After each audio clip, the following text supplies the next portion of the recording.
Estela Rosselló Soberón es doctora en Historia por el Colegio de México, investigadora de tiempo completo en el Instituto de Investigaciones Históricas de la Universidad Nacional Autónoma de México, investigadora asociada del Centro de Ciencias de la Complejidad C3, eso suena a ciencia ficción, de esa misma universidad y profesora en la Facultad de Filosofía y Letras. Sus líneas de investigación en historia cultural abordan la historia de las mujeres, del cuerpo, de las emociones y de la otredad. Es coordinadora del Seminario de los Cuidados para la Vida y el Bien Común en el C3 y co-coordinadora del Seminario de Historia de las Emociones en el Instituto de Investigaciones Históricas. Interesada en la difusión y la divulgación de la historia, es autora de varios libros de texto para la enseñanza de la historia a nivel secundaria, coordinadora y autora de una colección de historia de la vida cotidiana para niños y niñas, así como de un par de novelas históricas infantiles. Preside la Sociedad Iberoamericana de la Historia de las Emociones y la Experiencia.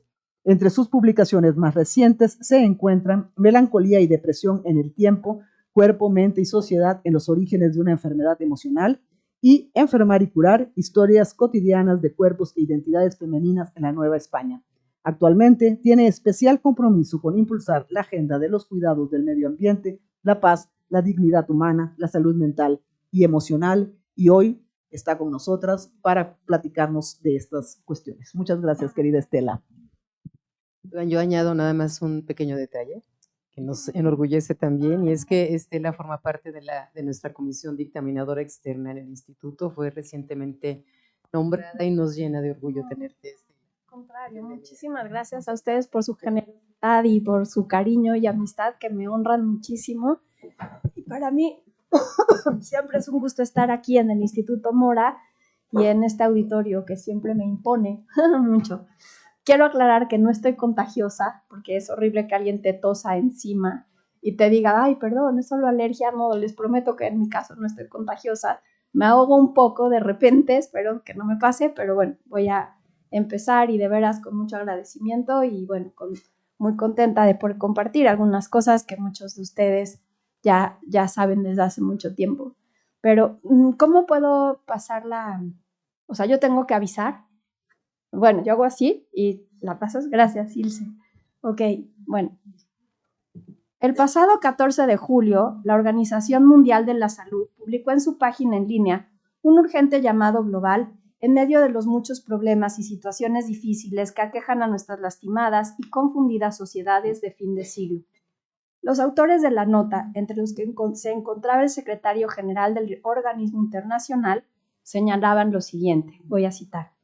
En todo el mundo, una amenaza invisible aumenta el riesgo de enfermedad, acortando vidas y deshilachando el tejido de nuestras sociedades. La desconexión social, cuando una persona carece de suficiente contacto social, no se siente apoyada en sus relaciones o experimenta vínculos negativos o tensos, es un peligro cada vez más grave, pero a menudo olvidado para la salud y el bienestar.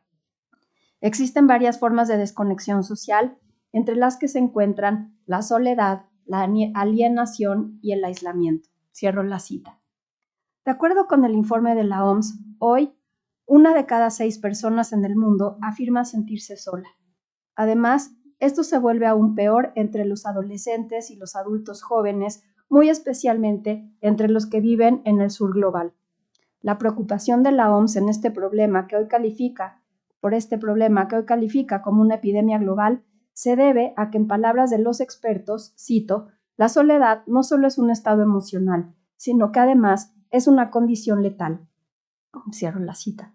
Solo para darnos una idea, entre 2014 y 2019, la soledad se asoció con más de 871 muertes, lo que equivale a hablar de 100 muertes por hora.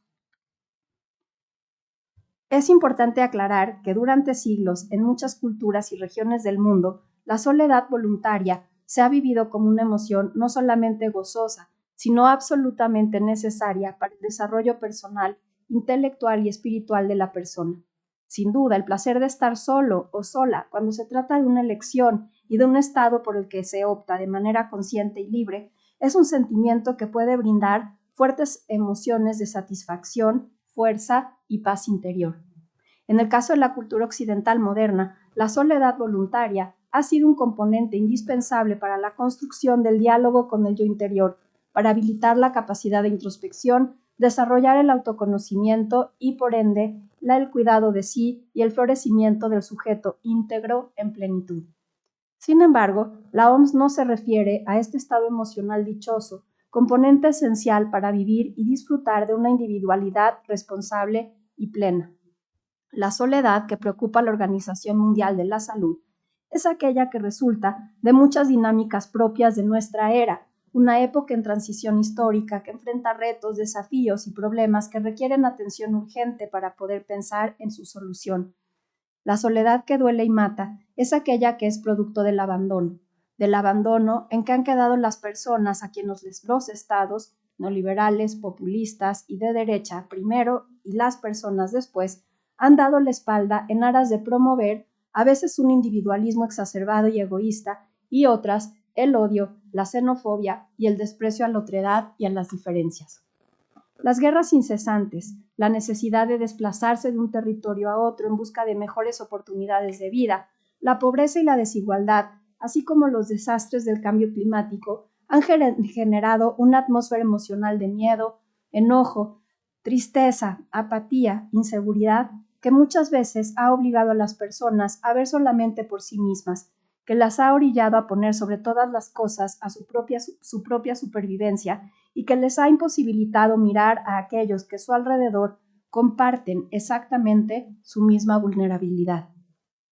En ese escenario persecutorio y amenazante, es verdad que muchas personas se han quedado perdidas al sentirse completamente desconectadas de otras, aisladas, alienadas y, sin duda, sumergidas en fuertes sentimientos de desoladora soledad. Nuestros tiempos de la modernidad tardía transitan en medio de atmósferas emocionales que en principio podrían parecerse mucho a las de otros momentos de fin de siglo.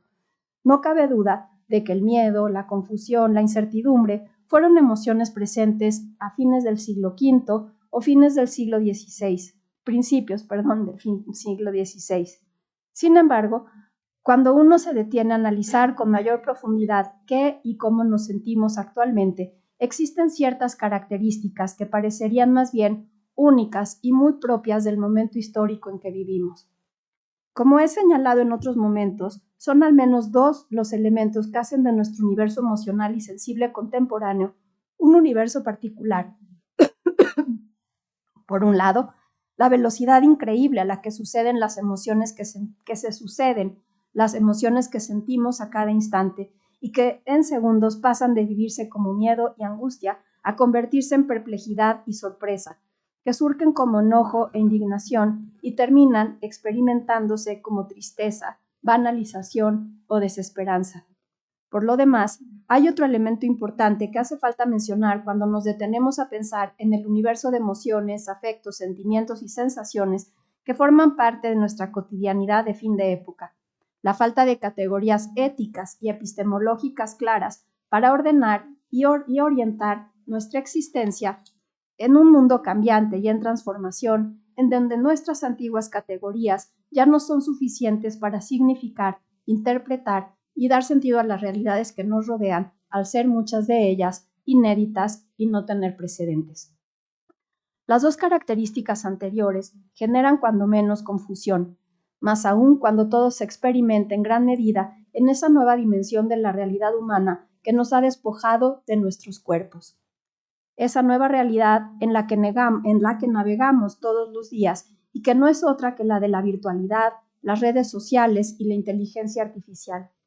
Vivir en las pantallas, conversando con sujetos intangibles, imaginarios, en apariencia cercanos, pero en la realidad física evanescentes y a veces incluso inexistentes, incrementan los sentimientos de desconexión, alienación y soledad oscura que aquejan a muchos millones de personas de nuestra aldea global, acechándoles con los peligros de la depresión y la ansiedad que en ocasiones se manifiestan de manera trágica e irremediable.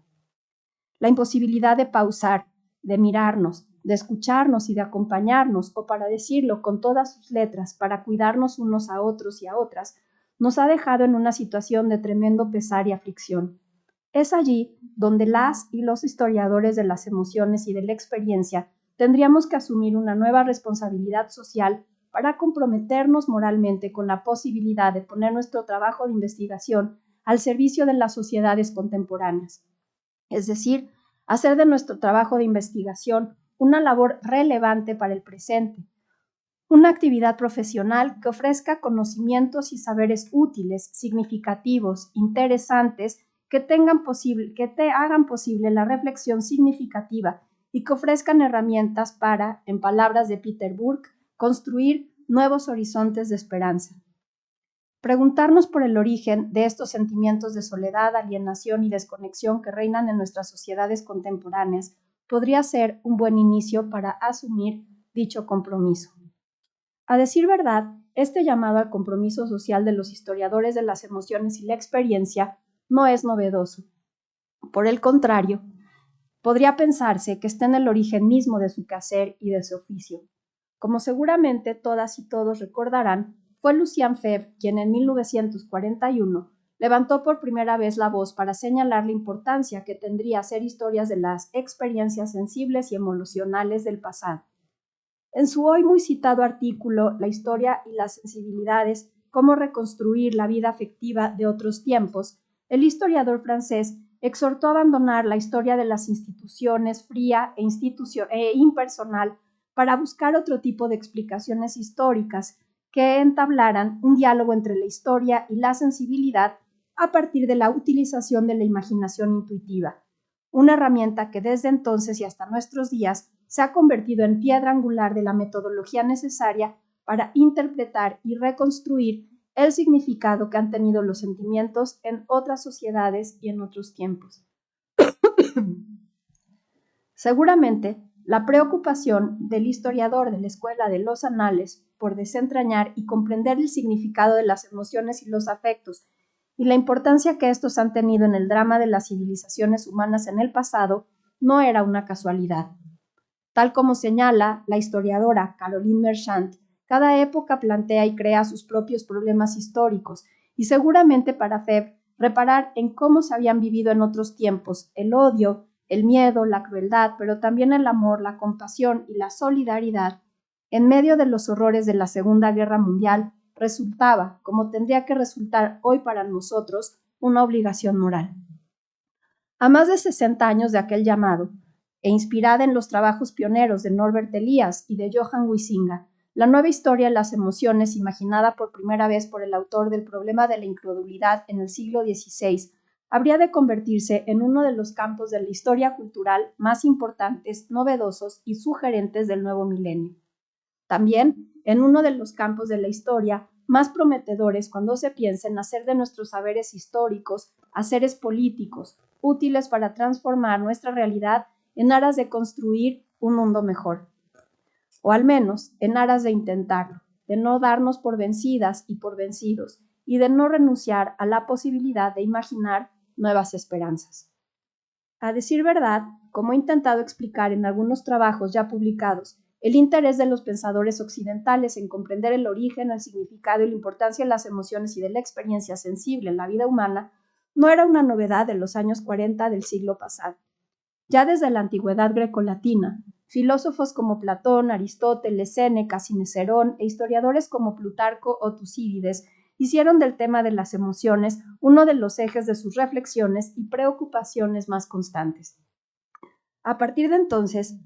la materia de las pasiones, los afectos, las emociones y los sentimientos ha estado presente en la construcción del conocimiento y el pensamiento occidental hasta nuestros días. Sobre todo, desde tiempos muy remotos, el pensamiento occidental ha estado interesado en responder a la pregunta de cuál ha sido la relación entre el sentir y el hacer, entre percibir la realidad desde las sensaciones y estímulos sensoriales y la manera en que esto se traduce en efectos concretos, en acciones, conductas, hábitos y respuestas sociales e individuales que esa misma percepción sensorial genera en el sujeto que la recibe y la convierte en emociones con significado cultural y vital. En realidad, esa ha sido también una de las primeras preguntas planteadas por los historiadores de las emociones y la experiencia de los siglos XX y XXI.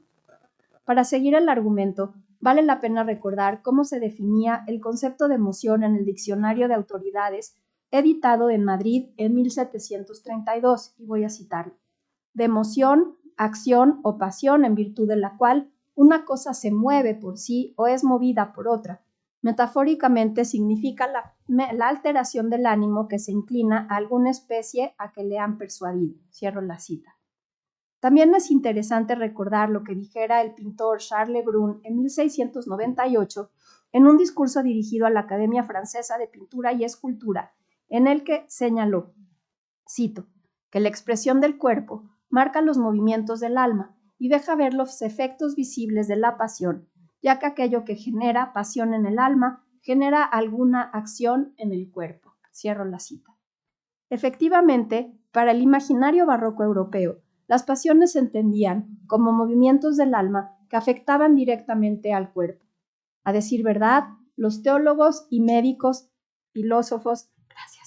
de aquel periodo consideraron que dichas pasiones eran fuerzas externas profundamente desestabilizadoras que producían movimientos, ciertamente, pero sobre todo que hacían sufrir al sujeto, puesto que generaban en él desorden y perturbación. Por ello, la cosmovisión religiosa que orientó el sentido de la vida en Occidente, tanto en el mundo católico como en el mundo protestante de los siglos XVI y XVII, contempló la necesidad de controlar las pasiones y moderar los afectos mediante el uso de la razón y con ello templar los deseos que tentaban a los cuerpos siempre frágiles, débiles y proclives al pecado y a la perdición. Bajo aquella concepción de la vida, entregarse a las pasiones, es decir, sentir descontroladamente, sin moderación o sin una orientación virtuosa adecuada, era sin duda amenazante y peligroso para la salud del cuerpo y la salvación del alma. Ahora bien, al mismo tiempo, para el pensamiento barroco del siglo XVII, la experiencia emocional bien guiada y bien conducida era garantía para alcanzar la felicidad eterna. Basta con recordar la manera en que los jesuitas, maestros en el arte de la persuasión, lograron evocar sensaciones y apelar a las experiencias sensuales de los 5 sentidos para generar emociones y sentimientos virtuosos capaz de orientar las acciones humanas hacia el bien y con ello ayudar a los fieles a conseguir la salvación de su alma en el más allá. Si bien el interés en controlar la vida emocional de las personas había estado en el corazón de la religiosidad cristiana y católica durante siglos, fue en el siglo XVIII que el pensamiento europeo, tanto el ilustrado y un poco más tarde ya el romántico, intensificaron su interés en el estudio médico, filosófico y moral de la dimensión humana sensible, tal como lo han estudiado autores como Mónica Bollufer, Joe Lavangi, Paul Goring, Darrin McMahon o Isabel Morant, entre muchos otros. Entre los siglos XVIII y XIX, las nuevas narrativas y explicaciones del sentido de la vida dieron una nueva importancia a la experiencia humana sensible, así como al peso que tenían las emociones y los afectos en la interpretación de la realidad y en la articulación de vínculos amorosos y amistosos entre las personas, en los signos de distinción entre las clases, lo mismo que en las relaciones con la autoridad, con otras especies no humanas, con Dios, con la naturaleza e incluso con el yo interior. Así, por ejemplo, la Enciclopedia Francesa, obra editada entre 1751 y 71, se refirió al término sensibilidad, voy a citar, como la facultad de sentir y como el más hermoso y singular de los fenómenos de la naturaleza. Cierro la cita. La nueva mirada de Jessiotcheska parecía erradicar la noción pecaminosa de las pasiones barrocas, dejarla atrás y en su lugar reivindicaba la dimensión de los sentimientos y las emociones como uno de los fenómenos más interesantes y más enriquecedores de la experiencia humana. Cierro la cita.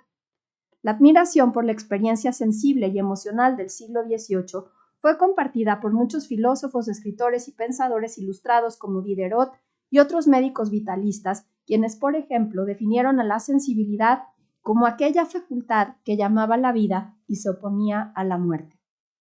Una postura similar y en gran medida precursora de la exaltación romántica de la experiencia sensible, tan típica del siglo XIX, tuvieron Juan Jacobo Rousseau y Laurence Sterne, quienes en sus novelas sentimentales defendieron la importancia de la simpatía en la articulación de los vínculos humanos, lo mismo que el valor de los sentimientos como base de la construcción de la moral humana.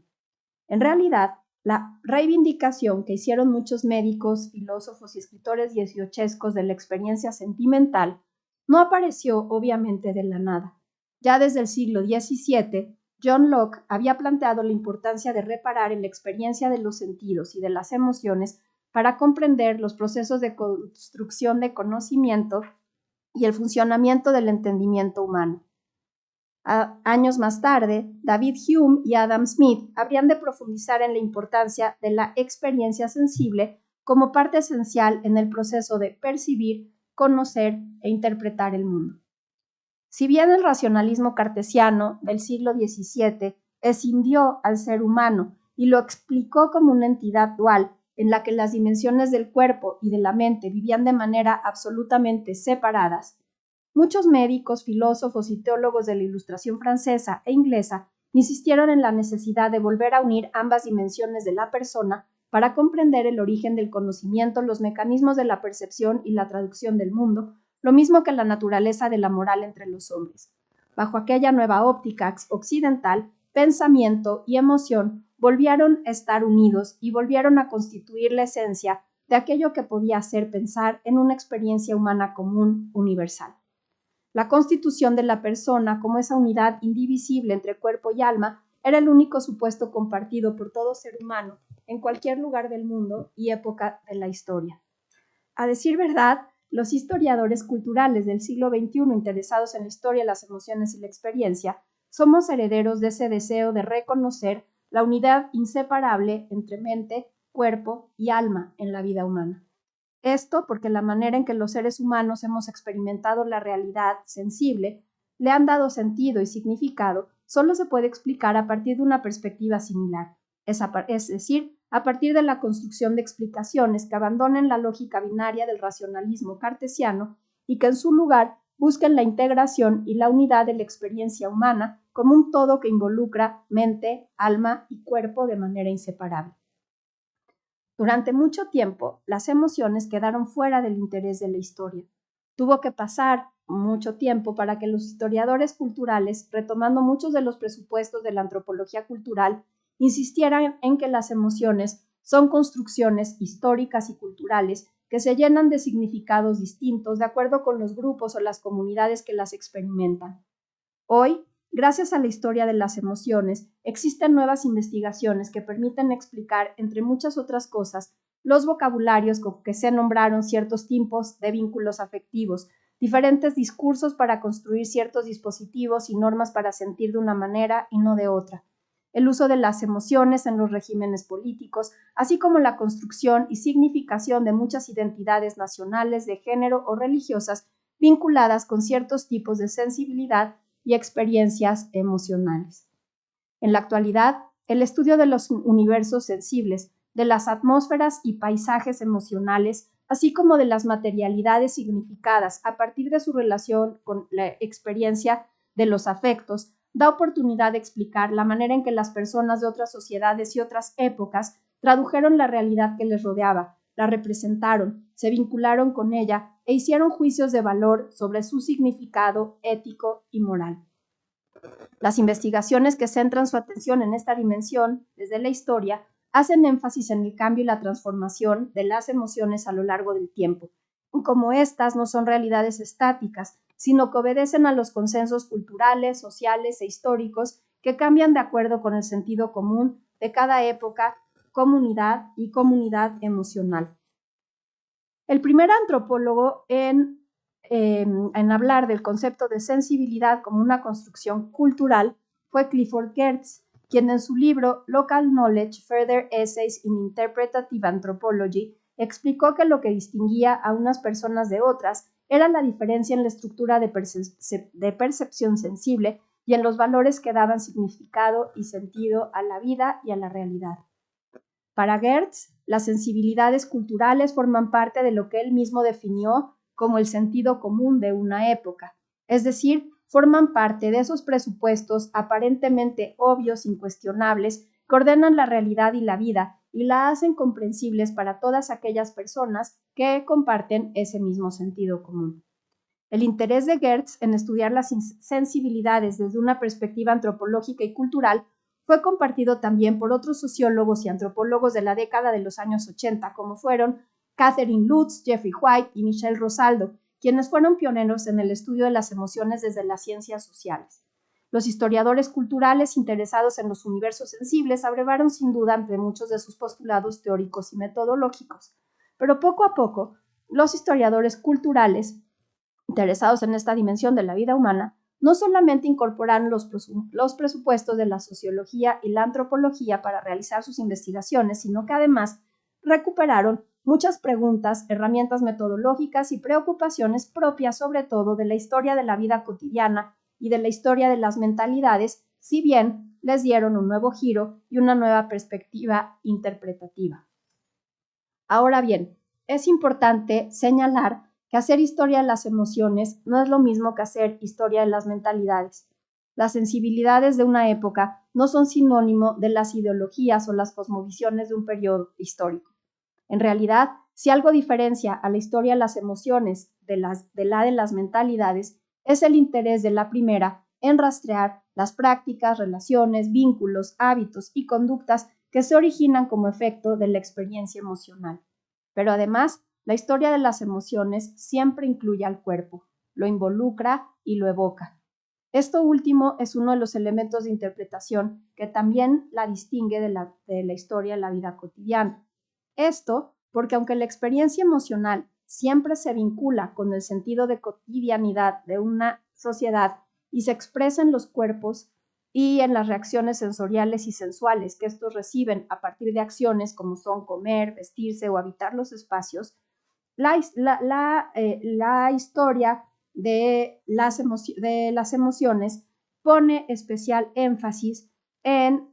el estudio de los estímulos al gusto, la vista, el olfato, el oído, el tacto, y cómo estos adquieren significados específicos en cada sociedad y en cada época.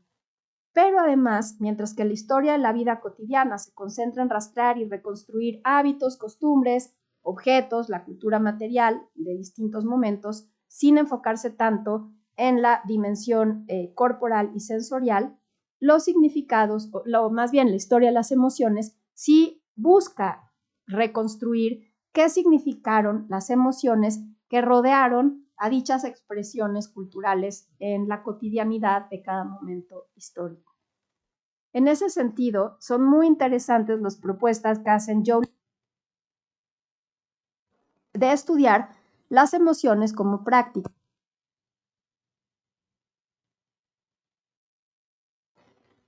En la dimensión sensible y corporal de la vida humana.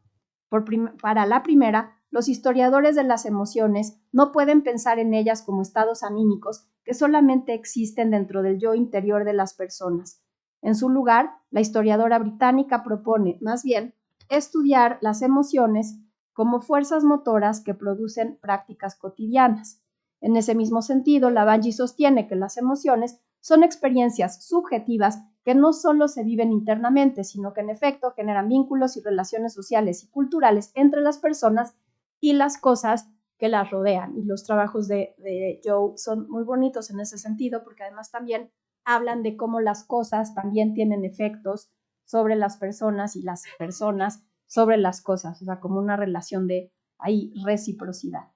En el caso de Scheer, las emociones son producto de la percepción y de la interpretación del mundo, fenómenos que inciden de manera directa en la manera en que cada sujeto experimenta la vida. Pero además, la historiadora norteamericana señala que las emociones se actúan, se manifiestan, generan actos, gestos y acciones. Por eso mismo, la historia de las emociones guarda una estrecha relación con la historia del cuerpo y con las corrientes metodológicas que hablan de la importancia del performance, que también ese es un reto de la historia de las emociones hoy, cómo vamos a traducir esos conceptos que han surgido sobre todo en la historia anglo o angloparlante y que tendríamos nosotros que empezar a pensar en conceptos teóricos, metodológicos, no solo que estén en español, sino que además surjan de experiencias propias de estas sociedades en gran medida cruzadas por historias coloniales que no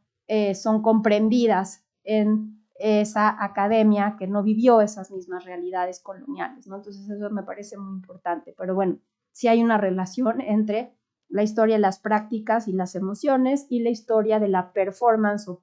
performatividad que ha estudiado mucho para los temas de género la propia Judith Butler, ¿no? Pero bueno,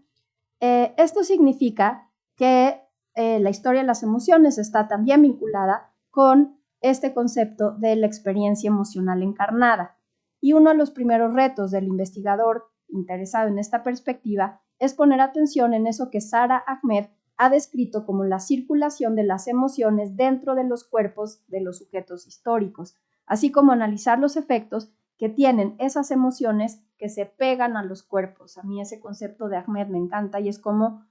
hay ciertas emociones que se adhieren a los cuerpos y que significa vivir esta experiencia emocional corporal o emocional, o más bien es experiencia emocional encarnada, ¿no?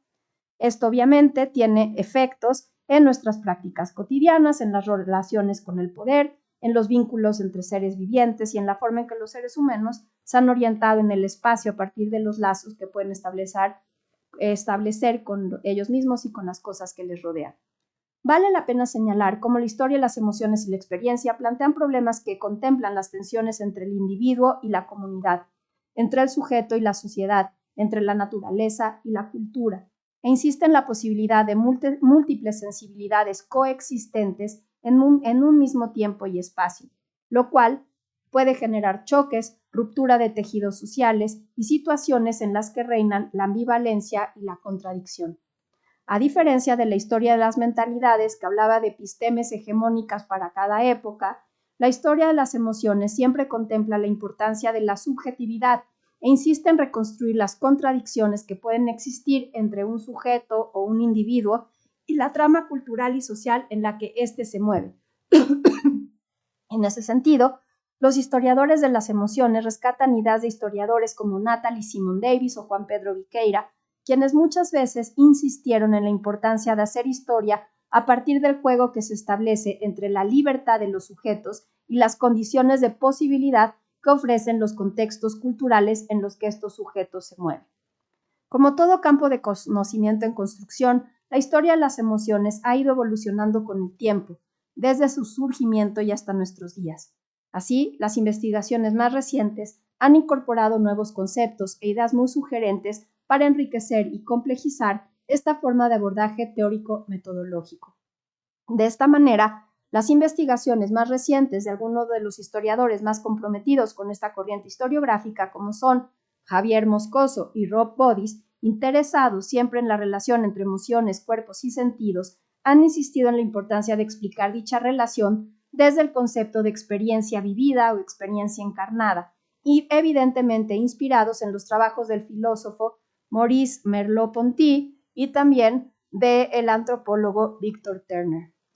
Efectivamente, ya en el siglo XX, estos autores hablaron de la experiencia humana como el conjunto de aprendizajes acumulados que estructuran nuestro repertorio de deseos, pensamientos y emociones. De acuerdo con ellos, la experiencia humana es la fuerza transformadora que permite a las personas idear mecanismos de supervivencia cada vez más eficaces y mejores. Además, para Turner, la experiencia produce dramas sociales distintos y sistemas culturales que, con sus reglas, prejuicios, tabúes y su sentido común, otorgan una identidad particular a cada comunidad histórica. Hoy, las investigaciones de Moscoso y de Bodies retoman este poderoso concepto y dan un nuevo giro de tuerca a la mirada emocional y corporal de la historia. En el caso de este último, de Rob Bodies, su acercamiento a la experiencia vivida desde las neurociencias busca explicar además, entre muchas otras cosas, como lo platicaba hace un ratito en el taller, la manera en que la historia y la cultura también han influido en la transformación de las condiciones cerebrales y fisiológicas de los seres humanos. Emociones e identidad, emociones y cuerpo, emociones y usos simbólicos del poder son todos elementos fundamentales en las investigaciones que la historia de las emociones y la experiencia de nuestros tiempos tendría que emprender con gran seriedad.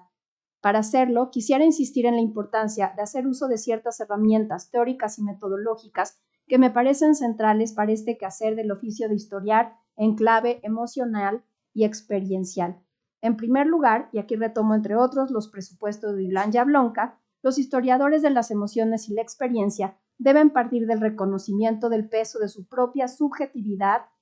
en su investigación. En segundo lugar, quiero insistir en la importancia de construir narrativas desde nuevos lugares y de ofrecer relatos que puedan hacer uso de recursos literarios sin miedo a traicionar la vocación histórica de explicar con verosimilitud y apego a sus fuentes. En tercero, el historiador interesado en hacer historia desde la mirada sensible debe permitirse el uso de la imaginación histórica, esa que en su momento defendiera Natalie Simon Davis en muchos de sus trabajos más sugerentes sobre historia cultural.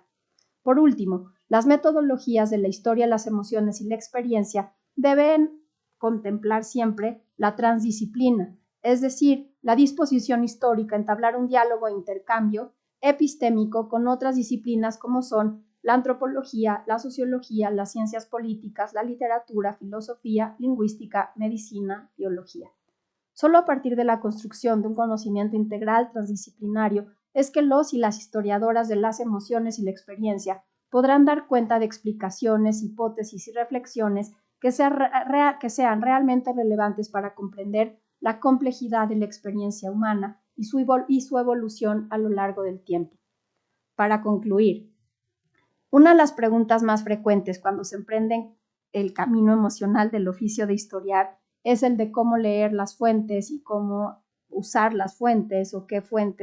a qué fuentes podemos recurrir. Sin duda, son pocos los testimonios escritos que hablan de manera explícita de cómo se sintieron las personas en diferentes momentos históricos. Sin embargo, las historiadoras y los historiadores interesados en desentrañar la experiencia emocional de otros tiempos desarrollan la habilidad para leer los documentos de tal manera que sea posible interpretar e imaginar cómo se vivieron esas emociones en determinados momentos, qué significó vivirles de esa manera y no de otra, así como de qué forma dichas emociones cruzaron y significaron también las identidades de esas personas del pasado. Cartas, diarios, fotografías, pinturas parecerían las fuentes más ricas para reconstruir la historia en clave emocional. Sin embargo, una buena lectura de otro tipo de documentos también puede hacer la diferencia cuando se intenta acceder al universo emocional de las sociedades del pasado, ya sea desde la dimensión de la intimidad y la vida privada, o sea, desde la dimensión de la vida pública, política y comunitaria. Para terminar mi intervención de hoy, ahora sí lo prometo, ya es el final, no quiero dejar de compartir un fragmento de una de las muchas cartas, la mayor parte de ellas sin respuesta, que Armand Duplantier, un vecino francés residente de la ciudad de Nueva Orleans en 1797, escribiera a su hermano Guy, quien vivía en Burdeos, del otro lado del océano, en medio de una cruenta revolución que habría de transformar las conciencias de la historia moderna de Occidente. La carta decía más o menos así, voy a citar.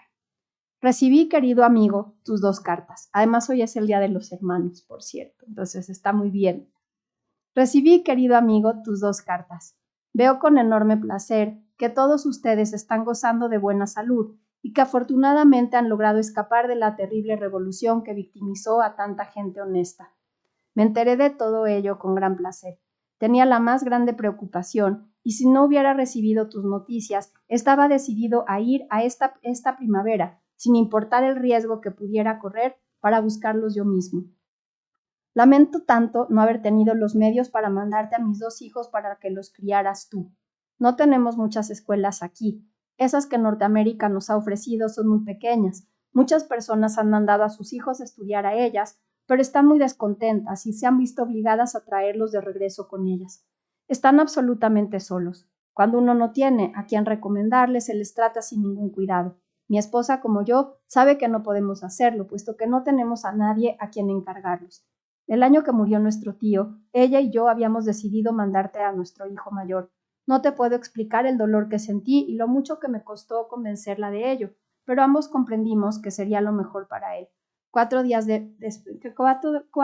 después de mi llegada a Nueva Orleans, hicimos todos los preparativos para el viaje, pero en ese momento estalló la guerra y me vi en la necesidad de traerlo a casa nuevamente. Desde entonces hemos intentado contratar un maestro para él y sus hermanos, pero no hemos tenido éxito en ello, pues solamente hemos encontrado gente depravada, incapaz de educar niños. Su buena madre, que es muy paciente, se está haciendo cargo de su educación y les está dando los primeros rudimentos y les enseña a leer y a escribir. Al menos, si no están aprendiendo talentos, no están desarrollando vicios. De cualquier manera, aunque yo mismo tengo talentos y habilidades, mi plantación me quita tanto tiempo que no me deja concentrarme en ellos. Me alegra mucho saber que has tomado una esposa. Por lo que me cuentas, creo que eres absolutamente feliz. Tengo los más grandes deseos de conocerla. Dile que aunque no la conozco, la quiero con todo mi corazón. Es tu esposa, y eso es suficiente para mí. Qué felicidad me daría, querido amigo, si pudiera volver a reunirme contigo y con todos. Estoy seguro de que tú también querrías a mi amada Agustina. Los quiere mucho a todos ustedes y desea enormemente conocerlos y abrazarlos igual que yo. Nunca volveré a ser totalmente feliz hasta que vuelva a reunirme con mis queridos parientes. Te envidio tanto por poder cuidar de papá y mamá en su vejez. ¿Cómo desearía compartirlos contigo? Espero que esta maldita guerra termine pronto y que entonces tenga oportunidad de verles y abrazarles una vez más, aunque sea solamente yo, si no me es posible hacer el viaje con toda mi familia. Los bienes han perdido mucho valor en Pointe-Coupé, debido a que el muelle se ha roto una vez más, lo cual hace que sea muy difícil mantener al río en su cauce y que no inunden las tierras. He perdido todas mis cosechas y los costos aquí son inmensos. Empecé a sembrar algodón, pero tengo muy pocas ganancias. Aún no tengo a quien venderlo. Mi familia está en buen estado de salud. Te envían todo su afecto y te mandan sus más tiernos pensamientos. Dale un beso a papá y a nuestra buena mamá de nuestra parte. Dile a Dudish que la queremos con todo nuestro corazón y que también le mandamos besos. Adiós, mi buen amigo. Sé feliz. Es el más sincero deseo de mi corazón. Ama a un hermano que te amará toda su vida. Armand Duplantier. Efectivamente, corría el año de 1797 y el dividido gobierno del Directorio buscaba consolidar su poder en Francia en medio del ascenso de un Napoleón que derrotaba a los austriacos, mientras que el resto de los ejércitos franceses enfrentaban la resistencia de Gran Bretaña y de las demás potencias europeas que formaban la primera coalición. Al mismo tiempo, en los territorios del Golfo de México, en la América del Norte, los habitantes de las colonias de España, Francia y Gran Bretaña eran presa de los efectos de esa misma guerra europea, aparentemente tan lejana, pero que en la vida cotidiana se proyectaba en el Nuevo Mundo a manera de preocupaciones y temores íntimos y silenciosos, en recuerdos nostálgicos de esos frustrados y sueños irrenunciables que desde la resiliencia diaria abrían, a pesar de todo, un horizonte de esperanza allende el mar, en la tierra añorada a la que con suerte, pensaba Armand, algún día podría retornar. La historia de las emociones hace posible eso que yo, y seguramente muchas y muchos de ustedes, espero, acaban de experimentar. Conectar, empatizar, resonar con esos sujetos del pasado que desde sus tristezas, miedos, incertidumbres y esperanzas nos recuerdan a nosotras y a nosotros, simples mortales del siglo XXI, que la ternura, la amistad, el amor fraternal y filial, el deseo compartir con quienes uno ama, así como la posibilidad de soñar con que, no obstante las dificultades propias de la vida, siempre se puede volver a imaginar la posibilidad de ser feliz, y esto, en gran medida, gracias al deseo de conectar y vivir en compañía de quienes con su presencia y existencia enriquecen e iluminan también la nuestra. Que la historia de las emociones y la experiencia pueda ser este recordatorio, por más simple e ingenuo que parezca, no es poca cosa en un mundo extenuado, a veces abrumante y desolador, pero ávido de encontrar vías y caminos para escapar de las soledades letales y dañinas, y con eso volver a imaginar rutas para vivir acompañados, contenidos y cuidados en sororidad y solidaridad. Dos experiencias emocionales que la inteligencia artificial aún no logra brindar y que, cuando logramos vivirlas y experimentarlas, nos recuerdan desde el cuerpo, la mente y el alma que quizás no todo está perdido. Gracias.